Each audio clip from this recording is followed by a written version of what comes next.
Have you ever heard the saying that all death should be treated as homicide until facts tell you otherwise? Well, let's talk about that. In today's training focus, I want to talk about handling suspicious deaths as homicide and what deaths do we consider suspicious. An unattended death should be looked at and treated with some level of suspicion. Now, I'm not the person that wants to say that all death should be treated as homicide. I don't believe that. I believe that once you treat something as a homicide, it changes the dynamics of the investigation greatly. But to that end, I think that all death should be treated with some level of suspicion until the facts prove out otherwise. What do I mean by that? A natural death, someone who has been found the next morning in their bed, let's say, may very well be a natural causes death. But there should be a level of suspicion, meaning a human being has died and we need to take a look at the scene, a look at the body, and determine whether or not we believe there are any other questions. So an unattended death should be looked at with a little bit of suspicion. And an experienced officer or investigator should go to the scene.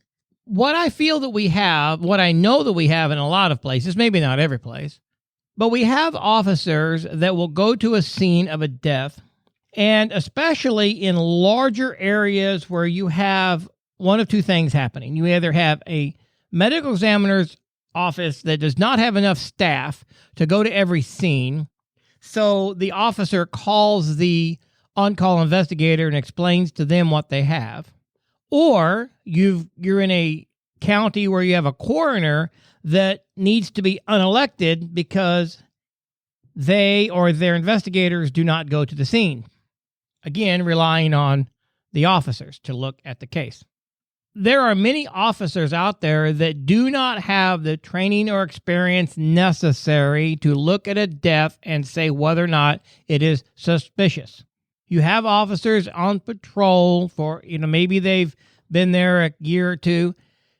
And now, more than ever today, we have new officers constantly because we're having a hard time keeping officers. So officers bounce around between better paying jobs, and agencies are hiring new people all the time out of the academies just trying to fill positions.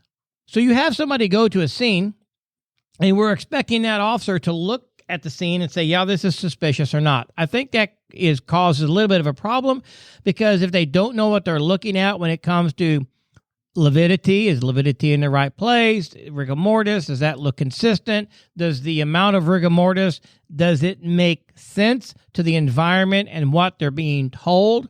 Are there anything about the body that would indicate something suspicious?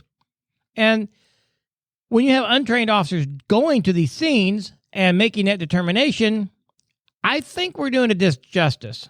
So I don't think we're handling all deaths as suspicious or even some level of question. We're just making an assumption.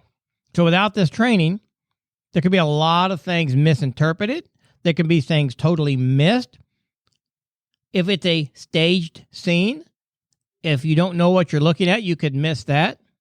If a scene is not handled correctly from the beginning, if information comes up later that leads an investigator to believe this might have been a homicide, then there's valuable evidence lost on the front end, and the integrity of the entire scene and the entire case is compromised. Now, I am not suggesting that we send a level 3 detective to every death call when grandma doesn't wake up in the morning. That's not what I'm saying. What I'm saying is there needs to be more emphasis on looking at these deaths. Someone with some type of trained authority should be there looking at the body and looking at the scene and asking the right questions. And if you have an ME office that doesn't respond, then that needs addressed. If you have a coroner's office that does not respond, that needs to be addressed. But then let's talk about suicides. I just recently was involved in a case only because someone called me and trying to find out some information about a case in another jurisdiction. And so I was just trying to find some information out, preliminary information out for them. One thing I learned was a gentleman was found deceased on a Monday. No coroner was there. It was only a city police officer. The body was released to a funeral home that day on Monday. The body was cremated on Tuesday, and the family had a death certificate in their hand on Wednesday. There was no toxicology done. I don't know about any other information about the case. I don't know anything about the scene. I don't even know how the person died. So I'm just saying that here's on Monday, cremated on Tuesday, family had a death certificate on Wednesday, and there was information on the death certificate that was incorrect. So they were coming to me trying to figure out how they could fix it. Well, the thing is, it's not my county, it's not my jurisdiction. I told them what they needed to do and where they needed to go. My point about that is, this was an unwitnessed death. I do know that much. Is it a suicide or not? Now, I can't speak to this particular case because I know nothing about it. But I know that it happens often when we look at a case and we say, yep, it's a suicide and move on. Is the person that is there on the scene, are they of competent authority to make that decision? Now, in this particular jurisdiction, there is no coroner or coroner investigator that ever or very, very rarely go to a scene. So are we doing right by the citizens of our jurisdictions when we're not handling a death with some level of suspicion? Now, let me rephrase. Let's say again, I'm not suggesting that we clear off 3 city blocks and detain everyone when grandma don't wake up in the morning. That's not what I'm saying. But there should be some level of suspicion until we see that everything's okay. And if we have that level of thought on a natural, then obviously it's going to carry over in the possible suicides, accidents, or even homicides. So do we treat every death like homicide? No, I don't think we should treat every death like homicide. But I do think, and I'll shout it from the rooftops, that every death should be treated with some level of suspicion until facts prove otherwise, and every death should be looked at on the scene by someone that's got some training and experience and authority in looking at death cases. Hey, if you have not subscribed to the Death Investigator magazine, you need to do that today.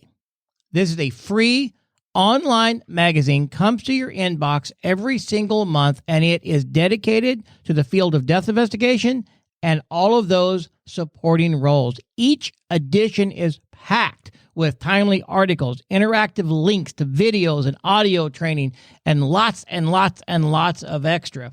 Articles are written by industry professionals. There's training announcements from various organizations across the country. And best of all, it's focused around our profession and our lives.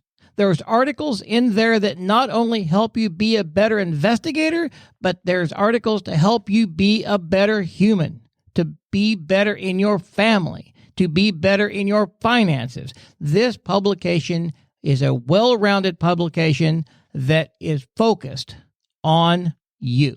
So subscribe today. Go to deathinvestigatormagazine.com and get your first free issue and then one each month thereafter.